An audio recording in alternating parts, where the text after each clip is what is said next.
l'unité nationale. Nous ne voulons pas que la Guinée soit comme le Rwanda. Nous ne voulons pas de problème entre les Guinéens. Ça, c'est inacceptable et c'est inadmissible.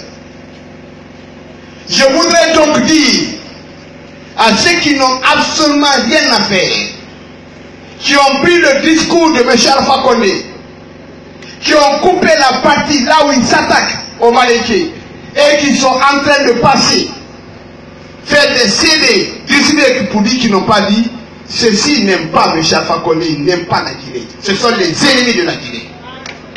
Ceux qui aiment la Guinée et ceux qui aiment les Guinéens doivent avoir le courage d'aller dire à M. Alpha Condé de demander pardon au peuple de Guinée, pas au Maléké, mais demander pardon au peuple de Guinée et de s'engager que pour tant qu'il sera présent, il se battra pour l'unité nationale. C'est ça la vérité, c'est pas la démagogie. Continuez à dire, il n'a pas dit. Nous ne rentrons pas, nous, dans les débats de caniveau. Ce n'est pas notre problème. Je voudrais rassurer ces militants qui sont aujourd'hui frustrés, les Peuls, les Malékés, les Soussous, pour leur dire que la porte de l'UFDG est ouverte. Je voudrais les rassurer ici que le jour où El Selou sera président, personne ne sera jugé par rapport à ce que tu étais, ni là où tu étais.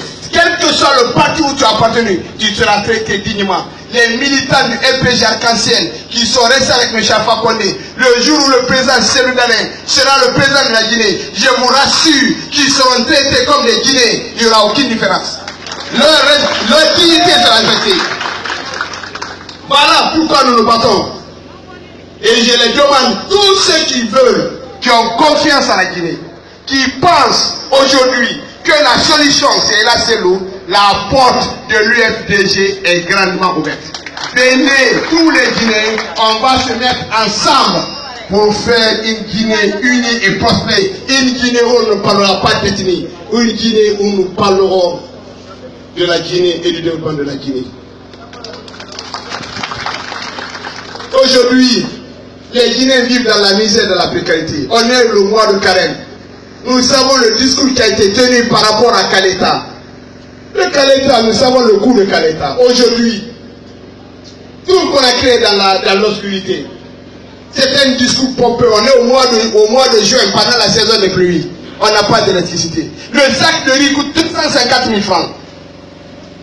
On est d'aider les Guinéens à cause de la mauvaise gouvernance. Le fait qu'ils ont pris tout l'argent pendant la campagne, c'est les pauvres citoyens qui sont en train de payer à la place de leur mauvaise gestion. Maintenant, on augmente les TVA. Il y en a qui ne peuvent même pas manger une fois par jour. Pendant le mois de carême, il y en a qui ne peuvent pas trouver même la bouillie pour déjeuner. La corruption a pris une dimension on ne peut même pas imaginer. Tout est corrompu dans ce pays. Le problème de Sam Mailing, nous demandons à M. Alpha Condé d'ouvrir une enquête parlementaire pour nous dire est-ce que oui ou non son fils est inculpé dans ce problème de Sam Mailing. C'est ce que nous attendons de lui. C'est un problème concret, il faut qu'il nous en parle. Les marchés de gré à gré qu'il a donné, il faut qu'il nous en parle. Il faut que M. Alpha Condé nous dise comment il fait, comment il gère le pays. Nous ne pouvons pas accepter.